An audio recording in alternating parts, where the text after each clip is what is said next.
IIT प्रवेश परीक्षा में पटना के सुपर 30 ने एक बार फिर से डंका बजाया है। सुपर 30 के 30 में से 28 छात्रों का चयन आईआईटी की प्रवेश परीक्षा में हुआ है। गणतज्ञ कुमार आनंद ने साल 2002 में सुपर 30 की स्थापना की थी, जिसमें समाज के कमजोर तबकों के छात्रों को आईआईटी प्रवेश परीक्षा के लिए मुफ्त में कोचिंग दी जाती है। यहां छात्रों को रहने और खाने की भी फ्री व्यवस्था की जाती है। सीधे रुख करेंगे हम, हमारी संवाददाता दिव्या हमारे साथ जुड़ी हुई हैं, लेकिन उसके पहले दिव्या ने वहां के छात्रों से बातचीत की और जायजा लिया और साथ ही जाना कि इस सफलता के बाद वहां के छात्र कितने ज्यादा खुश हैं।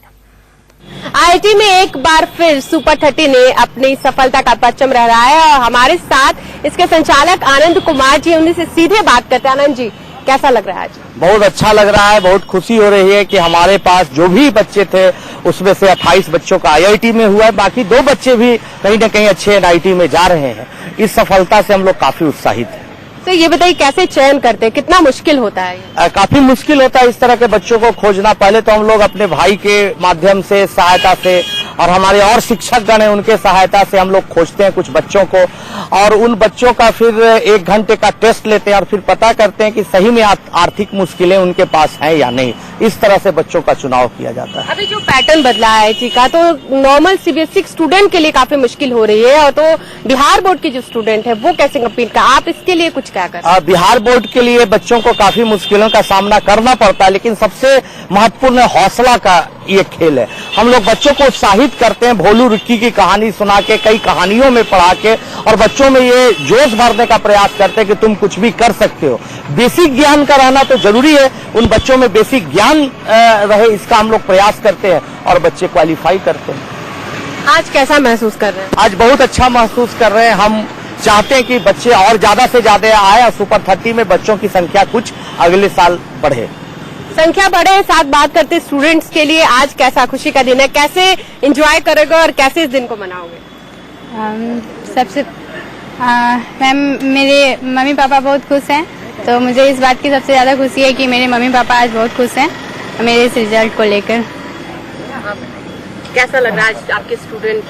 मुझे बहुत अच्छा लग रहा है कि मेरे साथी मेरा ही नहीं बल्कि मेरे मित्रों का भी बहुत अच्छा रैंक आया। इसके लिए मैं आनंद कुमार और अपने अन्य मतलब केमिस्ट्री और फिजिक्स के गुरु का मतलब कि बहुत धन्यवाद देना चाहता हूँ। उनके मेहनत के बिना ये सब पॉसिबल ही नहीं था। मुझे लगता ही नहीं कि देश में और भी कोचिंग इंस्टीट्यूट सुपर 30 के कभी भी मुकाबला कर सकता। यानी खुशी दुगनी है और एंजॉय भी हो रहा है। जाहिर सी बात है, 11 साल हो चुके हैं आनंद सुपर 30 के, और आज 11वें साल भी इन्होंने ये साबित कर दिखाया है कि अगर पढ़ने की लगन हो तो आर्थिक स्थिति मायने नहीं रखती। कैमरामैन समर डे के साथ दिव्या, इंडिया न्यूज पटना। ये हौसला हमेशा बरकरार रहे। बहरहाल एक बार फिर से हम रुख करेंगे पटना का, जहां से हमारे संवाददाता दिव्या जुड़ चुके हैं और दिव्या के साथ मौजूद है इस वक्त डीजीपी अभयानंद, जो खुद भी एक इंस्टीट्यूट चलाते हैं और उनके भी इंस्टीट्यूट का परफॉर्मेंस बेहद शानदार रहा है। दिव्या, और क्या कुछ बताएंगे आप हमें? बिल्कुल, आईआईटी के रिजल्ट निकलने के बाद जो डीजीपी अभयानंद जी हैं, वो पूरे भारतवर्ष में विभिन्न शहरों में मेंटरशिप के रूप में कई स्टूडेंट को कहे गाइड करते हैं, और इनके करीब 71 स्टूडेंट इस आईआईटी में कम्पीट किए हैं। उनसे खुद बात करते हैं। अभयानंद जी, कैसा महसूस हो रहा है? आपके मेंटरशिप में 71 स्टूडेंट आईआईटी कम्प्लीट कर चुके हैं।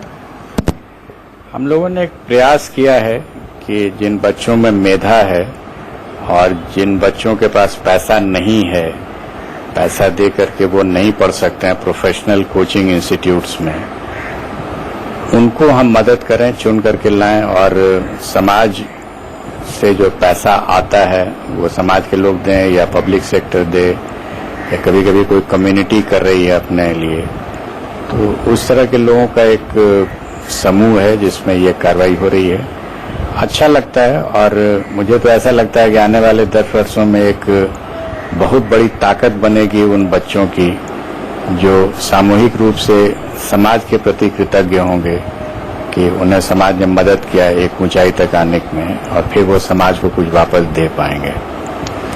पटना के अलावा विभिन्न शहरों, गुवाहाटी की बात करें, जोरहट की बात करें, कानपुर, दिल्ली, बॉम्बे, सब जगहों पे आपके स्टूडेंट है, तो उनको कैसे आप गाइड करते हैं पटना में रहते हुए?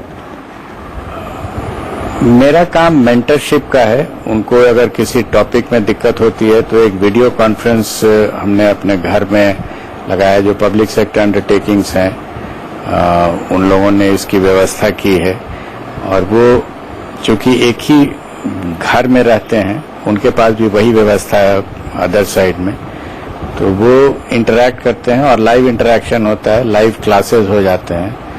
और उसको इधर लेट नाइट्स में या अर्ली मॉर्निंग जब मेरे पास टाइम रहता है अपना प्रोफेशनल वर्क के अलावा, तो हम उनको गाइड करते हैं। अदरवाइज उनके टीचर्स हैं जो उनको रेगुलरली पढ़ा देते हैं। अभिनंदन जी, पुलिस की नौकरी खुद ही बहुत टफ जॉब है और बिहार के डीजीपी के रूप में आप पूरी सेवा देते हैं, फिर इस तरह स्टूडेंट को पढ़ाना मुश्किल होता होगा या दोनों काम को कैसे कर पाते? ये एक बहुत ही अहम प्रश्न है। मेरा अपना मानना है कि अगर समाज सेवा करनी है तो अपने प्रोफेशन में आप समाज सेवा नहीं कर पाएंगे, क्योंकि उससे आपकी जीविका चलती है। मेरा प्रोफेशन अलग है, वो है पुलिस, उसके थ्रू हमें सैलरी मिलती है, तो मेरी जीविका उससे नहीं चलती है। और जो मैं करता हूँ अपने पैशन के लिए, जो मेरे समाज सेवा से संबंधित है, तो वो बिल्कुल ही अलग है। Similarly for example all India या गेल, वो उनका प्रोफेशन नहीं है, ये उनकी समाज सेवा है। जब दोनों अलग अलग होता है तो ये संभव हो पाता है। जब दोनों एक साथ हो जाता है, प्रोफेशन एंड पैशन, तो दोनों एक साथ संभव नहीं हो पाता है। शुरुआत कैसे हुई? आपकी ये जो दूसरी रुचि है, इसकी शुरुआत कैसे हुई? ये मैंने करीब 12 साल पहले शुरू किया था। और मैं बताऊं कि मैं कोई प्रोफेशनल टीचर नहीं हूं, शुरू से मैं पढ़ाता नहीं था, अपने बच्चों को कुछ पढ़ाया था, लेकिन ऐसा मुझे महसूस हुआ कि पढ़ाने का गुर है और बच्चों के साथ इंटरैक्ट करने का गुर है, एक खास करके फिजिक्स मैथमेटिक्स में। तो इसको हमने आगे बढ़ाया और जैसे जैसे ये आगे बढ़ रहा है, इसके नए आयाम भी खुलते जा रहे हैं। अभिनंदन जी, अभी जो पैटर्न हो चुका है आईटी का, वो सीबीएसई के स्टूडेंट के लिए ही काफी टफ है। अब बिहार बोर्ड से जो स्टूडेंट आते हैं उनके लिए कितनी मुश्किल होगी, और आप लोग इस क्षेत्र में बहुत काम कर रहे हैं, तो कैसे इसको भी कैसे कम्पीट करने की कोशिश करेंगे? मेरा अपना विचार है कि सिलेबस के मामले में न तो बिहार बोर्ड पीछे है, न सीबीएसई आगे है। आईआईटी तो इन दोनों से क्वांटिटेटिवली जो टॉपिक्स हैं सीबीएसई सिलेबस में, आईआईटी उनसे भी कम चूंकि है। वक्त की कमी है, इस वजह से बीच में आपको रोकना पड़ा है। बहरहाल बहुत शुक्रिया आपका भी और साथ ही डीजीपी अभ्यानंद का भी इस तमाम महत्वपूर्ण जानकारी के लिए।